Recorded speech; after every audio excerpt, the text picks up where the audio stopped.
guys, welcome back to the channel. I am filming in the middle of the day, which is really throwing me off because I generally don't do this while it's still light out. First of all, I apologize for missing last week. I had a lot of personal work pile up that I was falling behind on. So I didn't have enough time to get a video filmed and edited in time for upload last week.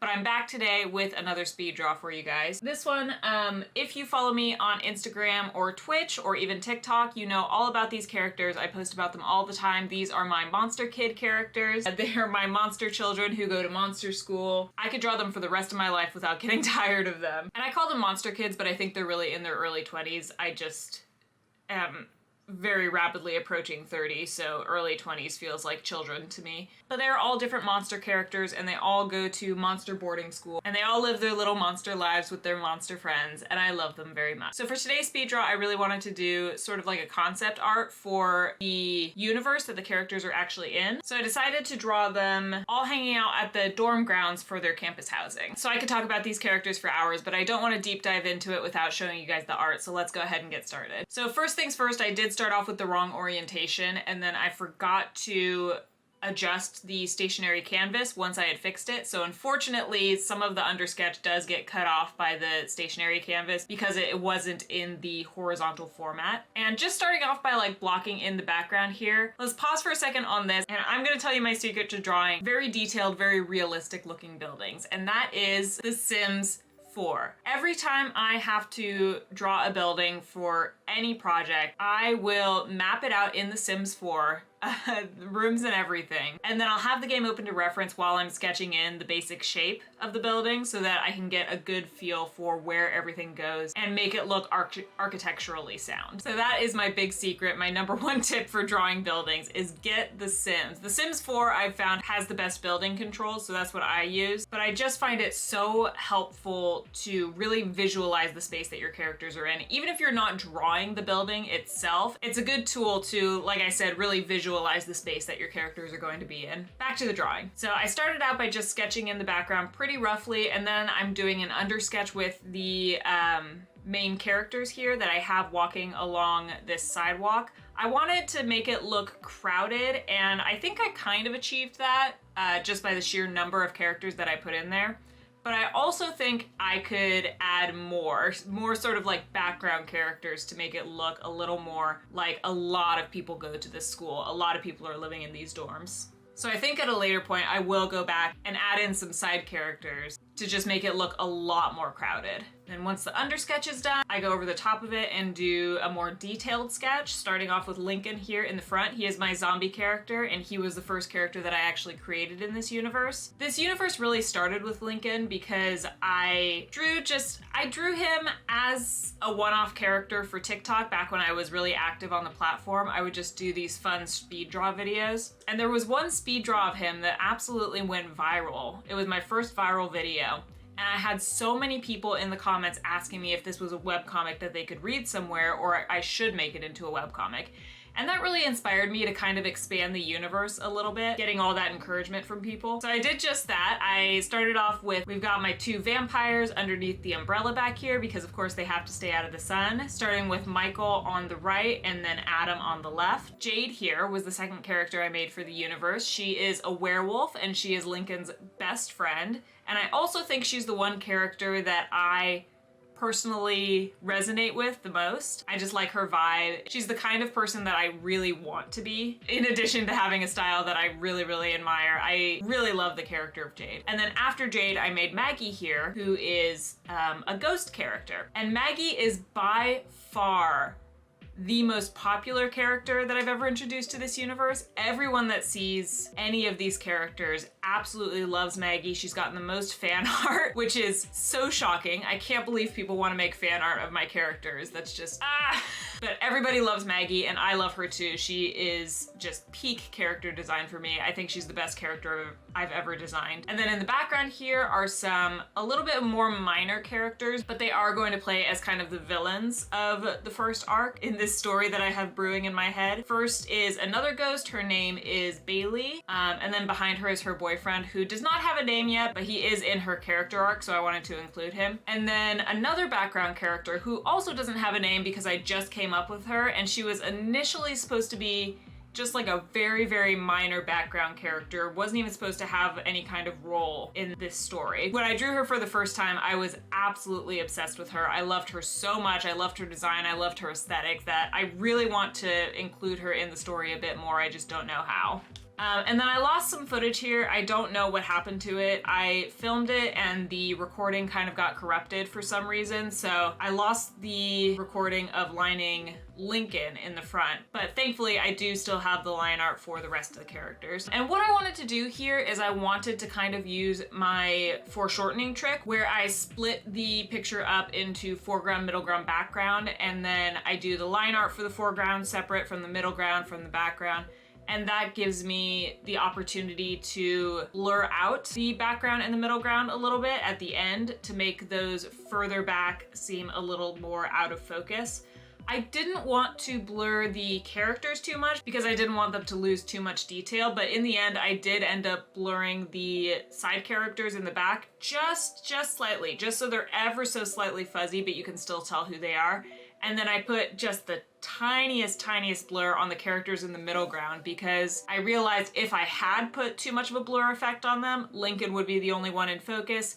And since he's so far off to the side of the picture, it would look so unbalanced if he was the only one actually in focus. So that's what I'm doing now. Lincoln is of course the foreground character, so all his line art and colors are going to be in the foreground group. We've got my two vampires, Michael and Adam, and then my two girls, Maggie and Jade, are all going to be in the mid layer. So all of their line art and coloring is going to be in the same group. And then we've got Bailey and her posse in the background layer. So again, all their background, all their coloring, all their shading is going to be in the same group, just to make the process easier for me when I do go back and do a bit of blurriness on those sections that are out of focus. I went ahead when I was lining these characters and actually outlined the entire character instead of worrying about where the characters were overlapping, and then I masked out the layers after the fact, just so that I could get a little bit of wiggle room if I did want to move the characters around. I don't think I ended up doing that. I think I kept them pretty much exactly where they are, but it's a good habit to get into so that if you do decide you want to move a character over a little bit for a change in composition, it's easy to do so and you don't have to make up any lines that you're missing. Going in on the background here, I went ahead and started with this gnarly looking oak tree in the front. Oak trees are just my favorite tree. I grew up around a ton of them in my neighborhood. I love them so much. They have so much character and they're so fun to draw too. That like twisting trunk and the little bushels of leaves. I love it so much. I am doing a bit of copy and pasting in the background here because it is going to be covered by so much of the foreground and so much of the characters that it's not going to matter in the end. You're definitely not going to see it. That and just sort of rushing through the plants to kind of just to save time, and also because I knew this background layer was going to have a pretty intense Gaussian blur on it, so any little mistakes I made were going to be pretty much unnoticeable. These stairs took me forever. I finally decided, instead of doing a spiral staircase, to do sort of a fire escape style staircase, and I think it worked better for the overall appearance of the building, as well as being just a lot easier to draw. Still, I cannot figure out how to draw a spiral staircase. That was so difficult. And again, not being super precise with my lines here because I know it's in the background. I know it's not going to be in focus. It's going to be very blurry. So any wonky abnormal lines that I put in there are not really going to make that much of a difference. I did do the line art for the clouds, but I ended up taking it out later because I realized with the line art, it made that far back layer look way too clear and in focus. So I took the line art out, just colored the clouds and the sky, and it looked so much better. All right, so now we're getting into the coloring of the characters themselves, and what I wanted to try and do with this, I started with the background characters and I realized that this imp kind of character is very warm toned. She's got the red skin, she's got warm purple hair, she has yellow top on, all very warm colors. So what I decided to do was to lean into that a little bit and use that warmth to kind of add to the perspective of the piece. So I took the characters in the background and I tweaked their colors to be a little bit warmer than they usually are. For example, Bailey in the middle here is usually a very cool blue toned character, and to warm her up a little bit, I kind of gave her some purples and a little bit more neutral tones, as well as some warm colored clothing. And then my technique was going to be, as the characters got closer and closer to the front of the piece, I was going to cool the colors down a lot. So it just separated the foreground characters from the background characters. So again, yellow shirt, burgundy skirt, very warm toned characters in the background. And then Lincoln, coincidentally, is a very cool toned character. He's got gray skin. He usually wears cool toned clothing. And I just exaggerated that to set him apart from the warm toned characters in the background. And in the middle here, I kind of just kept their colors very neutral. I kept them as they are in real life and tried to stick with greens and purples because those are neutral colors. They're not cool or warm. If you've got your warm colors being like your orange and yellows and your cool colors being your blues and teals, then green and purple should fall right in between those, and those in my eyes are relatively neutral colors. They've got a little bit of warmth and a little bit of coolness. So keeping that in mind, of course, I put Michael in purple, I put Adam in green. Michael is a very cool toned character, Adam is a very warm toned character, so I think that kind of balanced it out a little bit as well. Jade here, I put her in some neutral grays and pinks and blacks. And then Maggie as a character does enjoy wearing pink clothing, so I went ahead and warmed her up a little bit by putting her in a pink outfit, but at the same time she's got blue hair, so that did cool down the appearance altogether. This was just my thought process as I was going through this. This wasn't a technique that I had exactly tried before, using different temperatures of color to get that perspective effect, but I think it turned out pretty cool in the end. I think you can definitely tell that the characters further back are a lot warmer than the characters closer to the camera. I've just realized my canvas is not all the way pulled to the side, and I don't think I ever fixed that. Onto Lincoln here, I cooled down his skin tone a little bit. The green, like zombie patches, I made those a little bit bluer than they generally are. He's got black and white hair. Of course, I tinted both those colors blue, again, to just keep that coolness. And then for his clothing, I just chose blues and purples, just some really, really cool colors. Starting in with the background, again, I'm leaning into that warm versus cool aspect of the piece, where the sky further back, closer to the background characters, is a lot more of a warmer baby blue. And then it's very, very subtle, but the sky closer to the right side of the canvas, closer to the foreground, is going to be more of that robin's egg, slightly closer to indigo, cooler color. And of course, same with the grass here, leaning a little more yellow towards the background and a little more blue towards the foreground. Going in again on the building here, and once again, keeping it very sloppy, not putting too much detail in there. I think the most detail I did in the building was a little bit of like dashes to make it look like it was brick instead of stucco. And then also putting the trim and the roofing and just little tiny details to make it seem like a 3D object in a 3D space, but at the same time holding back a lot so that it doesn't draw focus away from the characters in the front of the piece. Really didn't put too much effort into it aside from that. And I was popping the characters up on occasion here just so I could see exactly what was showing through, so I didn't have to waste a whole bunch of time and effort on something that was going to be covered by, say, Lincoln's head or something like that. And you can also see in the background there, I did completely omit the line art from the clouds. I just did it in one solid block color, and it definitely helps in the final effect to draw your eye towards the characters in the foreground and away from the background. Just doing a little bit of shading. This is all going to be cell shaded. I didn't do any soft shading on this. Again, popping those characters up every now and then to make sure that what was showing through was going to be detailed, whereas things that were going to be hiding, I didn't really waste my time on it. And of course, all the techniques we used in the far background, I'm using in the mid background. I did separate the background by foreground, middle ground, and background as well. The tree, the big tree here and the pathway are going to be in the foreground. Everything from the cypress tree to the building to the oak tree in the background is going to be the midground, and then the far background was the clouds, the sky, and the sun. And then once that background is finished, going in with the cell shading on the characters.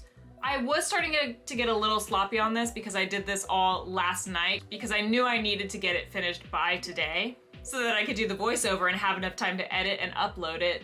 I really like that I included the umbrella shading as a separate layer to the regular cell shading. I just made it a little bit lighter. It's very subtle, but it kind of helps the effect of like they're standing under an umbrella, they're out of the sun a little bit, and it helped to make their eyes kind of pop and glow as well. Something else I did here to help with the perspective a little bit is I excluded the line art from the far background from the clouds, and then the line art for the midground, I actually took the colors from the midground, combined them and clipped them to the line art and then darkened it a little bit. So what I ended up with was colored line art that was the same color, just a little bit darker than what was underneath it. And I think that really helped to just kind of create a softness to the line art instead of these really harsh black lines. And then I did slightly the same thing for the foreground of the background, where I took the tree and the pathway and I gave it colored line art and I darkened it a little, but I did darken it a lot more than what I had done in the midground, just to give the effect that the closer an item comes to the camera, the more defined the line art is. And I think it worked really well. I think it gave a really, really nice appearance to the final piece. This was getting frustrating at this point just because I had been working on each step for so long, because I had to do each individual step for each individual character and then go back again and do another step for each individual character and then another and another. So I did all the cell shading at once, and now I'm going back in and doing the highlighting all at the same time. And it really just gets monotonous when you have to do the same thing over and over and over and over again. So I was getting quite frustrated and kind of speeding along at this point. And it was right around here that I realized I forgot to highlight the background, so I do go back and do that as well. Going back in with the highlighting here on the background, I'm not doing too much. I wanted to keep it very, very subtle, so I'm just sort of outlining everything where the light would hit it. Again, I didn't want to take away too much from the foreground, so just doing very, very light highlight. And then it was at this point when I was applying the very last step that I realized Maggie has like a big bow in her hair and it's kind of a part of her character, and I realized as I was doing this very, very last step I forgot it. So my apologies to those Maggie stands out there. I forgot her bow and I didn't realize until right at this moment when it was way too late to turn back. So after that final step to actually drawing, I went in and collapsed the foreground, middle ground, background and blurred the background quite a bit. That's the clouds and the sun there. Gave it a really fuzzy effect, so it's not well defined at all. Blurred the midground, so the building, the trees, the field. It's definitely less blurry than the background, but still very, very fuzzy.